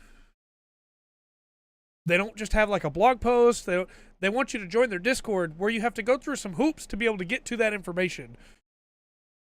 So it almost feels like they're going, we didn't make it on this one, but we're going to have another project and we're going to retool the Discord. And so we want people to join the Discord to find the information so we have more people to be able to donate to us. It just feels really weird. Yeah. Not that hard to make a twit longer. That's a route that's open to them, though. It is. They can retool it all and do it differently the next time. But I fall back on the same thing every time. If you're making a fan project, don't talk about it. Stop talking about it. Don't announce your Discord. Have a link to it somewhere. Hey, we got a fan Discord about this cool game we like. Don't announce this is our Discord for our remake of this game that another company owns. Don't talk about it. If you want to make it, don't talk. Be quiet. Hush. Release it silently. Yeah, that's true. They can't get donations then, yeah. Yeah. So. Yeah. Here's what you do. Here's how you get around it. You got a cool fan project. I want to make Metal Gear Solid 1 remake, right? I'm excited to do it. I'm going to make a YouTube video talking about how much I love Metal Gear Solid. And then I'm going to link a Patreon in the description. And I'm going to ask people, please check out my Patreon. And when they go to the Patreon is, hey, I'm a huge fan of Metal Gear Solid 1. Wink, wink. Okay. Well, I don't know. That's the big brain move. We should move on. Let's talk about some Destiny 2 rumors that are really interesting. Oh, wonderful. I know how much we all love Destiny 2 here. So there were some data mines that came out about Destiny 2. Okay. Yeah, 100%, Narc. People don't need to know you made it till after you made it, and then you make a burner to tell people you made it. Data mining revealed that at one point leading up to this new expansion and new season that's coming out, there was going to be a new premium subscription service in Destiny 2. Oh, goodness. To the point where the lines are already in the game files for Season 20 data subscription upsell month 1 ad banner, month 3 ad banner, month 6 ad banner, and month 12 ad banner. Yeah. Yeah. What happened to days when you just go pay $40 to $60 for a game, $20 if it's it's been out for a while and it's a great seller, and you just have it. So the description for the file reads: Lightfall, 2 new dungeons and raids, 1 month of premium content, Destiny Year 6, a new exotic Sparrow, Quicksilver Storm Catalyst and Ornament, and Rahul's Secret Stash, 4 exotic accessories and premium materials packs delivered through Year 6. Enhance your journey as a new light with a premium subscription to Destiny 2. Try out the first missions and destinations from Destiny 2 Lightfall, The Witch Queen, Beyond Light, and Shadowkeep for free. So what this sounds like is it would work the way that, like, I guess Elder Scrolls Online works, where you subscribe and you get access to everything except for the newest expansion. Yeah. Which, like, sure, I guess that's cool, but why would I pay you a subscription for content that I can't play? Like, I don't know, The Witch Queen that you sunsetted? Yeah. I don't know. I don't like that game. I've never played it, but I don't like their business practices. So it should go, I should mention, they did not add this to the game technically. It's in the files, but it's not active. Can't buy it. It's not there. The assumption is it was going to be sprung on people. Yeah. They haven't made a statement about it, and there's a good chance that now they won't. Now you'll get a patch that will remove it. Right. But we'll see. It's possible they still decide to move forward with it, or maybe they change it. We don't know anything about what the pricing was going to be. It's just that's what was in the data. So. All right. Okay. Now, this last segment here for news is not even really news, I guess. Let's talk about upcoming in 2023. Yeah. Now, next week, we're going to do something with these. Yeah. Look forward to it, chat. So, we got a full year coming up ahead of us with a lot of stuff. And I want to hit on the big ones, right? Yeah. I want to hit on stuff like Dragon Ball Z Kakarot's coming to the PS5. No. The big ones. Stuff like One Piece Odyssey. Stuff like Persona 3 Portable and Persona 4 Golden coming to all consoles. Yeah. Stuff like Fire Emblem Engage on the 20th of January. Yes. Heck yeah. We got Forspoken coming out on the 24th of January. I don't know how I feel about that game. All the trailers just make me hate it. But it looks cool. Okay. Then we have Disgaea 7 coming out on the 26th for anybody who loves the Disgaea games. This one is supposed to have even more cool stuff to level. So, I don't have the time in my life to play those anymore. But It is the story game. That is true. The Dead Space remake is coming out January 27th. All these dates are subject to change, by the way. To clarify. Yeah. Yeah. Then we have, for the next big one, I don't know if any of us here care about this, but Hogwarts Legacy is coming on February 10th. Okay. Moving on. Yeah. The Theatrhythm Final Bar line is coming February 16th. They probably will ruin it. They probably will, to be honest with you. I'm stoked for new Theatrhythm. I love rhythm games. Like a Dragon Ishin. That's the new title for the Yakuza games. February 21st. I understand, Dark. Really stoked for that. For those that do care, Horizon Call of the Mountain, the VR game, is coming on February 22nd. Advance Wars 1 and 2 Reboot Camp is finally coming out February 23rd. Yeah, I'm going to play Ishin for sure. Okay. Then we have like a bunch of re-releases of games onto other consoles. Oh, yeah. And then suddenly just bam, Octopath Traveler February 24th. Octopath Traveler 2, I should say. Mm-hmm. So stoked for that. Destiny 2 Lightfall February 28th. Yeah, understand. Oh, yeah. Darkest Dungeon 2, February TBA, sorry. 2 BioShocks, we're gonna get there. We're gonna get there. I have these in order right now, so I don't want to jump ahead. But Last of Us Part 1 coming to PC in March 3rd, for those that care about it. And Wolong Fallen Dynasty is coming out the same day. That one looks cool. I like the look of that one a lot. Skull and Bones will finally release March 9th. It's only been in development since 2016.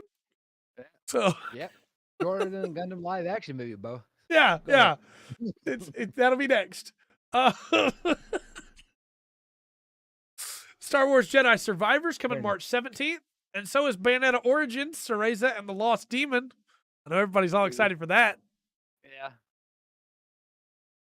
Then we have the Resident Evil 4 remake, March 24th. Okay. Again, not a game that I think needed a remake, but I'm really excited for all the same. From there, we move into April. The Mega Man Battle Network Collection, the Legacy Collection, is coming on April 14th. Really stoked for that. Dead Island 2 will finally release, supposedly, on April 28th. Ads. Oh, it is ad time. I'm going to take a drink during ads. Heck yeah. I think we missed last one. That was Mega Man Battle Network Legacy Collection and Dead Island 2, which will be nice to actually get a release date, finally.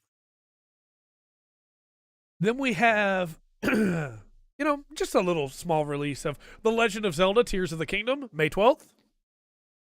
Yeah. The first one slower.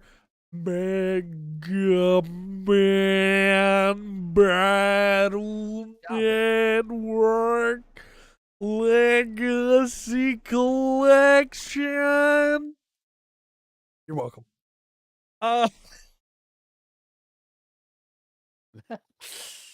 Then we have, in rapid succession, June 2nd, Street Fighter 6.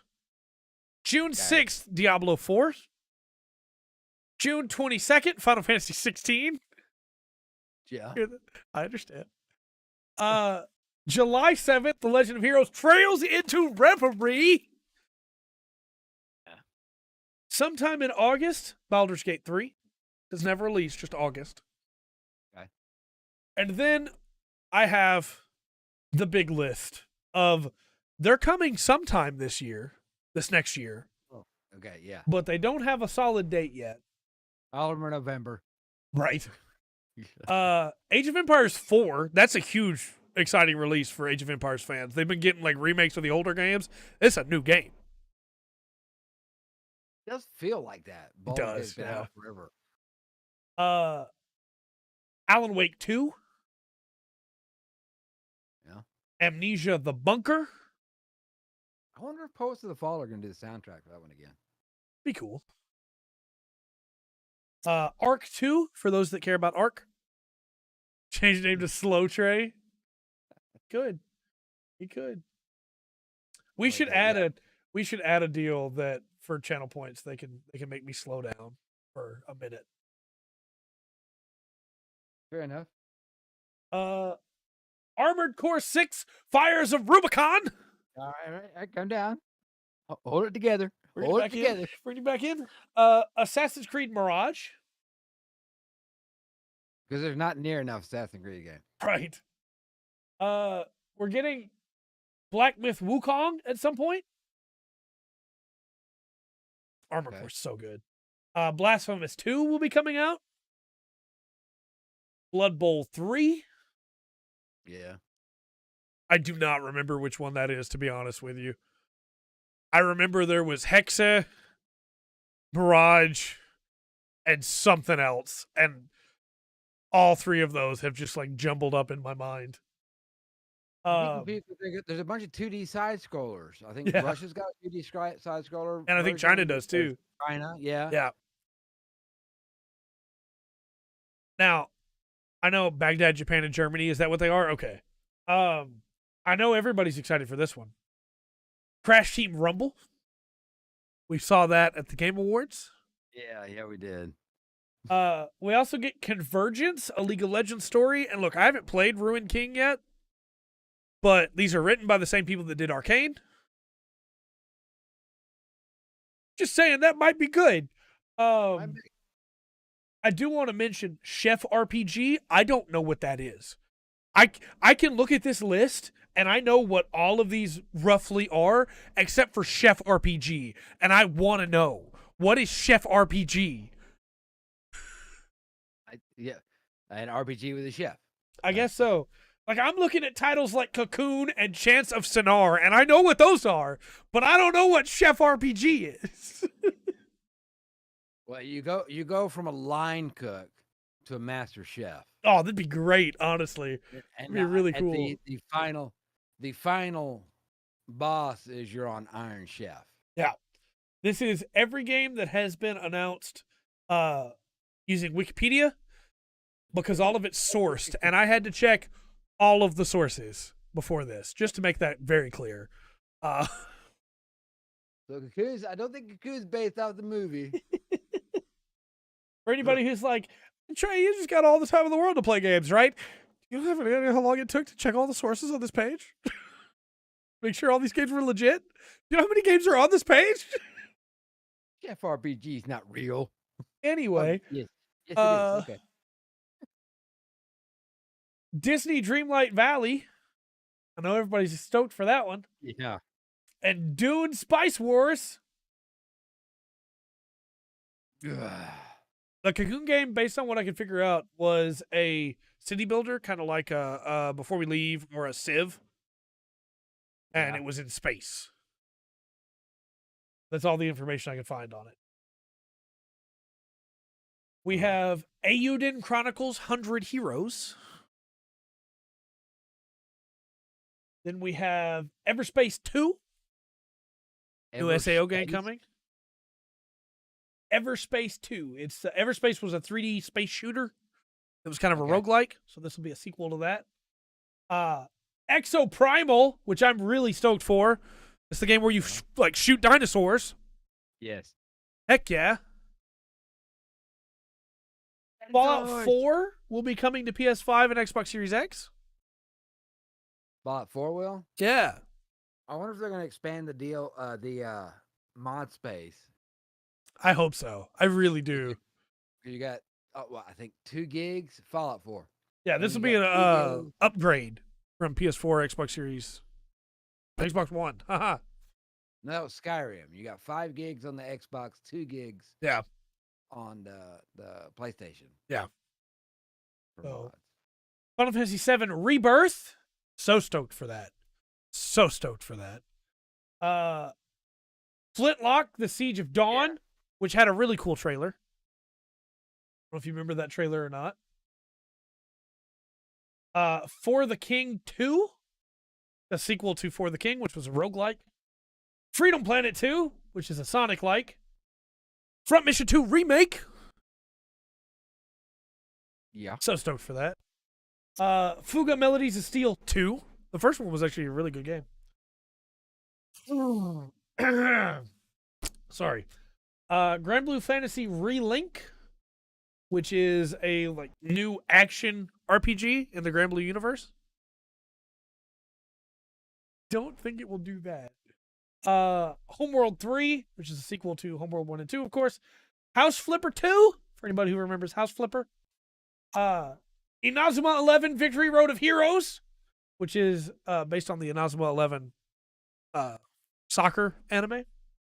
Football. Kerbal Space Program 2. Okay. No. Let's see. What's the next? Because there's a lot of them here that I'm probably the only one here that cares about. Layers of Fear is getting an up-res version and also coming to PC. Oh no, Twitch, no. Like a Dragon Gaiden, the man who erased his name. There's a new one in the Yakuza series. That's the newest game. That's the game that's going to have Ichiban. And, spoiler, really stoked for that. Little Witch in the Woods will get a full release on every console instead of just the preview that we have right now. Lollipop Chainsaw is getting a remake. I told you I had a long list here. Yeah. Well, I knew that we had a lot of specific date ones as well. Yeah. You know. Lord of the Rings: Return to Moria is happening.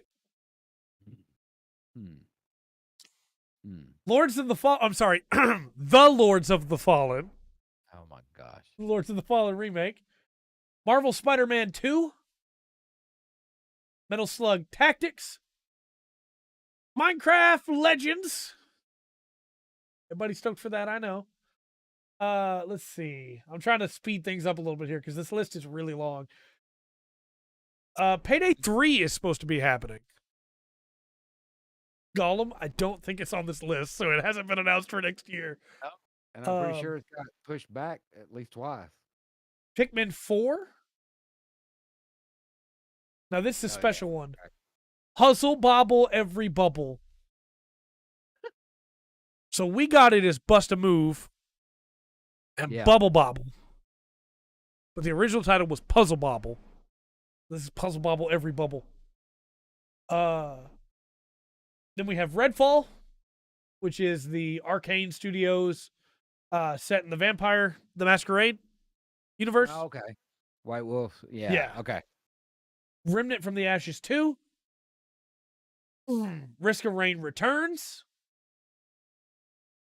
Okay. We're getting into the S's now as I'm moving forward. Song of Nunu, a League of Legends story. It was being made since the start of... Yeah, been a while. Yeah, Left 4 Dead with Vampires. Stalker 2, The Heart of Chernobyl. And I want to give a special shout out real quick to those devs. They put out a little video today of them in a bunker as their studio above them was getting bombed. And they were listening to the music of a harp to try and calm down and relax. And one of the devs was in the corner still working on the game because he needed something to focus on instead of the bombs going off above them. And one of the devs passed away just a couple days ago fighting for the Ukraine. So I wanted to give a quick shout out to that studio because they can't, for everybody who's going, why don't they just leave? They can't. It's against the law in their country to leave when they are able to serve. And so they can't. Ugh. So just a quick shout out to them because the fact that they're still working on the game at all is huge. You know, that they don't have to focus on that at all. And they are because it's their dream. Yeah. Shout out to them. Great team. Starfield is supposed to come out at some point eventually. Yeah. A Suikoden 1 and 2 HD remaster, which I forgot got announced before today, but it did. Soaked for that. Again, Will mentioned it earlier, but Sword Art Online Last Recollection. I know some people excited for that. Yeah. We're in the tease now, and we're actually going to move straight past the tease to a very special game known as UFO Robo Grindizer, which is a game in the Grindizer universe, which is in the Mazinger universe. I don't know what this game's going to be yet. I just know it's coming. and it's not a mobile game, so I'm stoked. Then we have stuff like Valheim is going to be coming to Xbox console. Yeah. Warhammer 40k Bolt Gun and Warhammer 40k Space Marine 2. Stoked for both of those. East 10 and The Wolf Among Us 2. So, should be DLC. Yeah, they literally can't leave. Oh. And then just a quick shout out here. We do have some video game based film and television releases coming out this next year. Okay. We have Legend of Heroes Trails of Cold Steel, The Northern War, the anime. That's dated for January 6th. Oh, okay. Definitely going to be doing a video on that. We didn't mention this when it got announced because I didn't think it was going to be a full thing, but it is. Yeah, they're not in my list. So I don't know what their release date's going to be. Oh, yeah. Yeah. We didn't touch on this when it was announced because, again, we didn't think it was going to be a full thing. I thought it was just going to be a short. But Nier Automata's getting an anime. That makes sense. So I'm stoked to watch that. January 8th. Yeah, both those games look really good, by the way. Do. Both BioShock Studio games. The Last of Us TV series is coming January 15th. Yeah. And they have said that the director has said that he thinks that the character moments mean so much more because it's not just pixels on a screen, proving that he doesn't understand how televisions work because it is still pixels on a screen. And he's also that's look, there's games. Yeah. There's games that will get you. The Super Mario Bros. Movie, April 7th. Okay, yeah.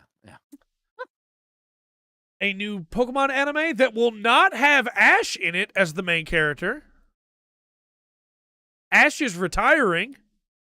Oh. Okay. He's going to be a side character, and then he will slowly be, moved out. Okay. And that'll be coming in April. I'm actually not upset about that. I know some people are, but I'm actually not upset about that. Ash has been in the show for forever. He should be let go. He's not 10 anymore. Stop pretending he is. Let him live his life. If he hasn't made Master Trainer by now. Well, that's the thing. In spoilers, I guess, for the most recent anime, but he did become the champion for the first time. And so now it's like, hey, we should probably let him go. So he's going to be the side character for this next season, and then he will be exiting the anime. Okay. Then we have a Gran Turismo feature film coming August 11th. I didn't know this was happening at all. I liked it the first time. Didn't like it the first time when I watched it. The Fast and Furious was what it was called then. Right. Alice Gear Aegis expansion anime, which is a mobile game. Okay. And then an untitled Knuckles the Echidna spin-off TV show. Okay. Yes! Knucks! Finally giving Knuckles his due. Finally. And that's our year. That's our upcoming year. Obviously, there'll still be stuff announced. Yeah. There'll still be stuff pushed back. Well, there was a lot of stuff we talked through the year that was pushed back to 2023. Yeah. There was quite a few on that list that we thought when this year started would be this year, but we kept getting delays. For sure. All right. We'll throw it over to Rundgren's Corner then. Oh, wait, before we do that, what's the one you're most excited for? I don't know, Dark. Help me thinking about the BioShock releases. Yeah. Honestly, I want to play Zelda. Yeah, that Zelda looks really good. Yeah, I really like Breath of the Wild. I played the original Zelda when it came out. I haven't played them all, but I've played so many. There's a couple of Zelda games. Yeah, just a few. Just a few. So that one's really big on my list. I want to see how the Resident Evil 4 remake goes. I want to see what it looks like, what they do with it. Yeah, Ash is not. He finally got to be a champion. Thank goodness. I am like torn between 33%, 33%, 33%, like continuous for all three. And that's Octopath Traveler 2, Trails into Reverie, and Armored Core 6. Yeah. Those three are just like constantly fighting because I adore Octopath Traveler 1, and that game is super flawed. And I want it to not be. And that's what I'm hoping 2 is. Obviously, I want the next chapter in the Trails series and then Armored Core. Yeah. And Dead Space, we had talked about on here what they were doing different. Yeah. It doesn't sound quite like a Dead Space game, but yeah, it'd be interesting to see what they do with that for sure. Yeah. Try and see. Just a quick aside that I didn't realize just until we started saying it right now. The Callisto Protocol is not on here. So it has not been given a 2023 date. That is, it already released. Trey, come on. Ha ha ha ha ha. It already came out. It was not good, according to a lot of people. Ishin, RE4, Dead Space, Flintlock, and Mirage. I understand. All right. Now we'll throw it over to Rundgren's Corner. So many games that come out. I can't keep up. There is. I can't keep up. Yeah. That was in November it released, buddy. Well, it's too much. It's too much. Right. Chad, help me. They are. They well, I say start off with a happy birthday, and today's birthday is Haley Williams' birthday. She's for, she's a singer Paramore. Yeah. If you didn't know. It is her birthday. We want to say happy birthday to Haley Williams. I'm sure she'll watch this at some point. Now, probably. Okay, I got a story. I got to cut a little bit out of it, but the first part, go this. Forgive me if I mispronounce these names. That's true. I forgot to mention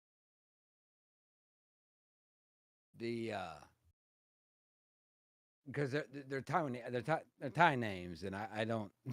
I mean, I get them right.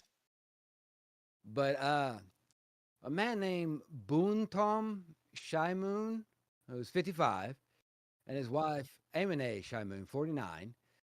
They embarked on a road trip on 3 a.m. on a Sunday to spend New Year's in her hometown. In the, once again, forgive me, the Mahasarakam province. Okay. All was going really well. They were making the trip until the husband needed to urinate. So he parked his car by the side of the road. Well, his wife asked him when I was getting out, why didn't he stop at a gas station? But he didn't answer. So she decided, well, it's a good time to go as well. So she went in the jungle to go. And the husband didn't notice that she went in the jungle. So when she returned from her bathroom break, he had driven off without her. Oh boy. Leaving her on the side of the road at 3 a.m. She had to walk 12.4 miles to the district of Kabinburi. After seemingly endless trek, she arrived at 5 a.m. and she reported to the police station. Now she got there at 5. They left at 3. He's in trouble. Yeah. However, she couldn't remember her husband's number, and she had left her own phone inside the bag in the car, so she didn't have her phone with her. They tried to call over 20 times her phone, but nobody answered. Finally, the police decided, well, who are your relatives? Right. Who can we get a hold of? They started to get a hold of the relatives instead. She was starting to get worried that if she didn't get a hold of somebody, if the police didn't get a hold of somebody soon, she would have to trade her gold necklace and pawn it to try to make some money, get some money to go home. So around 8 a.m., finally the husband had answered. By that time, he drove over 100 miles to another province, Korat province. What do you not notice, man? Well, upon hearing what he'd done, Bontoum, the husband, he turned around and drove back right away to pick up his spouse. And so they asked him, how did you not notice? And this is the direct quote. The humiliated husband said he thought he was in the back. She was in the back seat, sleeping the whole time. He apologized profusely to his wife. Anyway, the wife said they didn't argue when he picked her up because they've been married for 27 years.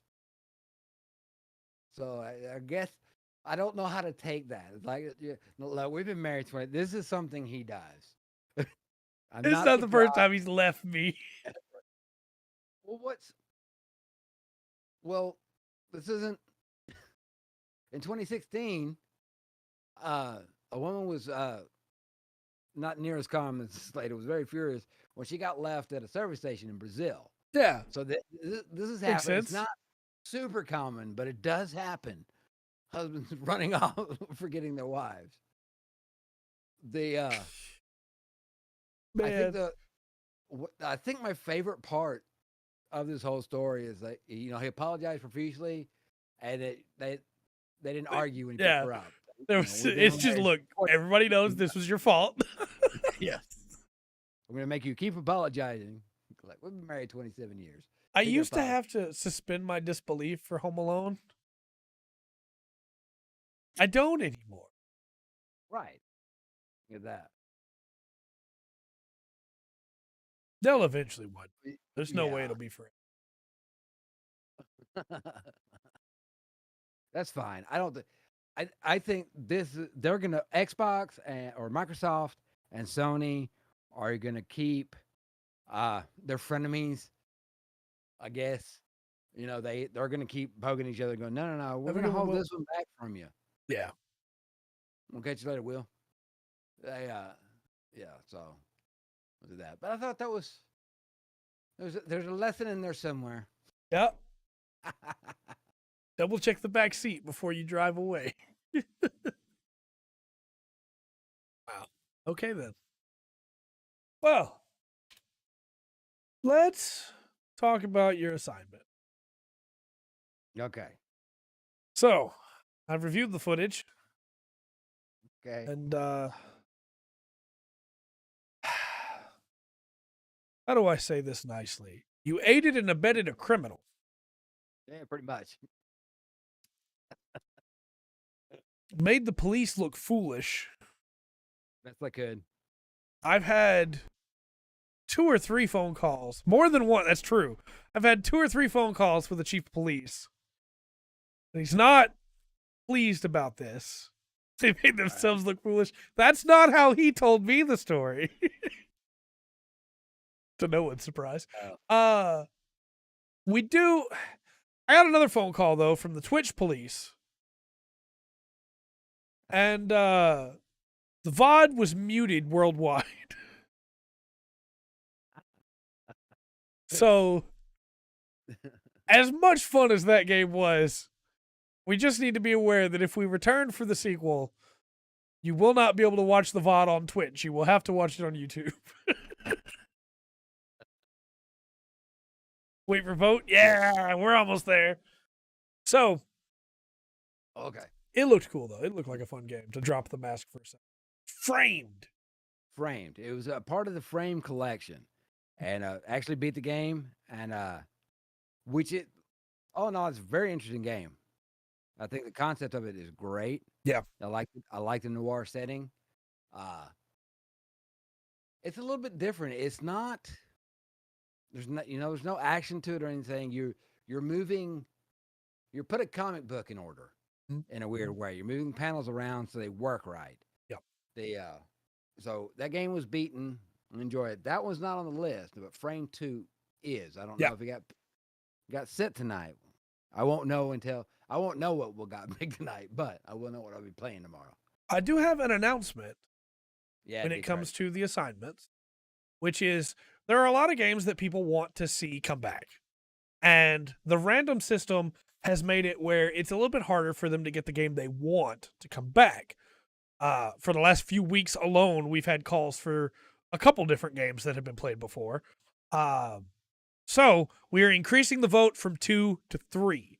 The vote will not be increased from 3 to 4 or to 5 because eventually it's just going to become too much. Nice. But We've increased the vote to 3, which means you have a higher chance of getting things like Call of the Sea to show up. But I'm still rolling 3d20 now and picking 3 games off of a 20-game list. So the poll is up now. And for you on YouTube, please don't say the name of the games. Just say 1, 2, or 3 if you want to vote on YouTube.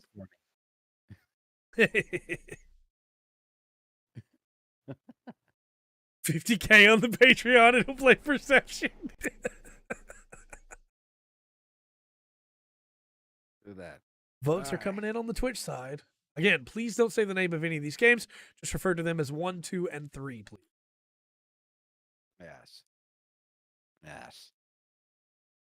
Well, they're sorting out what my assignment is for tomorrow. Do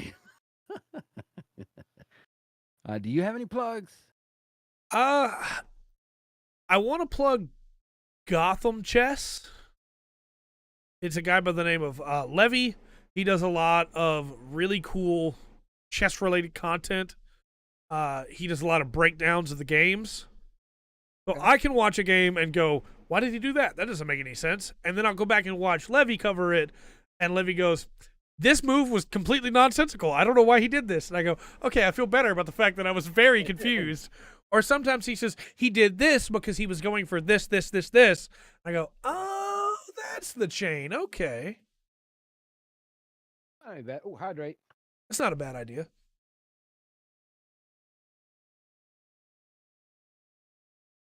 No, he doesn't do that.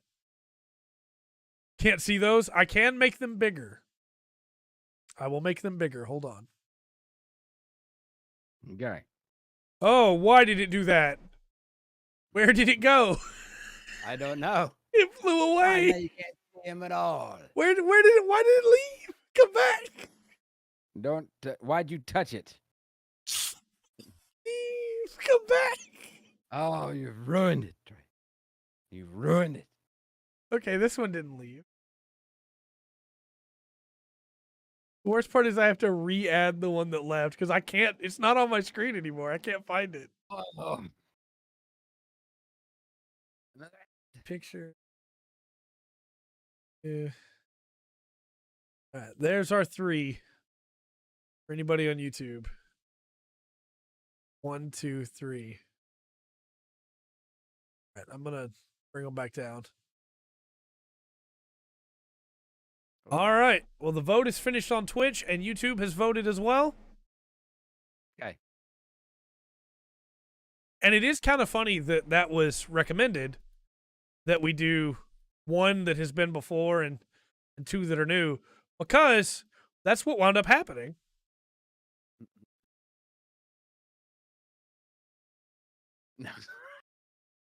Yeah, one has swept the Twitch votes. Okay.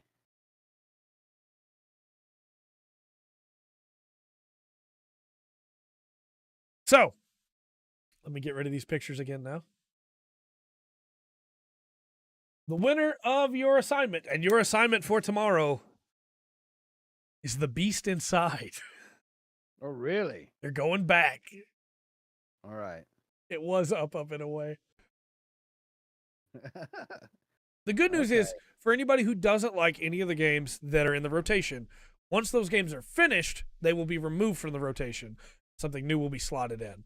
So eventually, we will get to your games. If it winds up that people want a game like Call of the Sea or something else, and they wind up not showing up, we can bring the list down to a 10-game list. But this way, with it being a 20-game list, we have a little bit more variation. Okay.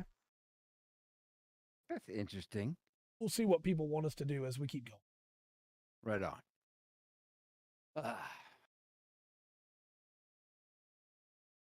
As we close out, then, do you have any plugs, sir? No, I was trying to think of them. I spent all this week watching movies, so. Well, then, the schedule coming up. We have, of course, your assignment tomorrow, playing more of The Beast Inside. Yes. Then we have Thursday stream, D&D podcast. For now. Yes, Yeah. Then the Friday stream will be building. We'll be trying to finish the Crossbone X1. Nice. It's almost done, huh? Yeah. Just need the legs and the weapons in the backpack. Okay. And then next Monday, we'll be continuing MMO Mondays. I'm excited. Yeah. We got some cool stuff coming up there, I'm sure.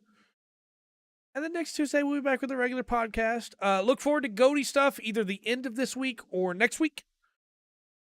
I'll start rolling that stuff out, and then we'll be getting back on the usual stuff. I've got that super special Elden Ring project that I teased Monday. I've got the Mega Man project that's going to be going all throughout the year. And then the Guild Wars 2, going to be continuing that. 100-hour game comes. It's been a lot of fun so far to put together. It's probably my favorite to build. We should be on Spotify. I wish. We had to make a custom RSS feed, which we can't do straight from YouTube or Twitch. We'd have to download it, upload it to an RSS feed batch, and then move it over. And Spotify does not like that. But no, it's I'm excited. We got some cool stuff coming. So also, I downloaded a game that I want to make a video on that is completely free to play and is very weird, but I had a dream of making a video of it last night. And when I woke up, the first thing I had to do was find that game because it was all I could think about. And I was like, all right, so we'll make a video on this. Nobel, hour and a half, super good, comes with a stand. Nice. Yeah, it was really weird. And the worst part was in the dream, I was trying to remember what the game was called. So I spent the whole dream trying to find it, and right at the end, in the dream, the game's name came to me, and I woke up. And so I came to my computer and downloaded it. Yeah, there you go. Inherently feminine designed. I guess the Nobel would be the closest. And I guess if you count the model kits of the characters from Build Fighters Try, like of the Super Fumina, then I guess technically that one. But other than that, you'd have to go outside of Gundam. You'd have to go to like Mazinger with Ariel's a little bit, sure. I can see that. Yeah. All right, well. Mark II. Emma was driving it. Come on now. That's true. Yeah, that's true. There is the Gyanko, the Super Gyanko as well. Yeah, the Super Fumina is... You should watch Build Fight, then you'll understand. I don't want to get into it right now. Until next time, I've been Trey. I've been Rangan. Or I'm sorry, I've been Trenzam. Oh. You're Transgren. Transgren. And we've been the Full Spectrum Podcast. Remember to always enjoy the full spectrum. Life has to offer.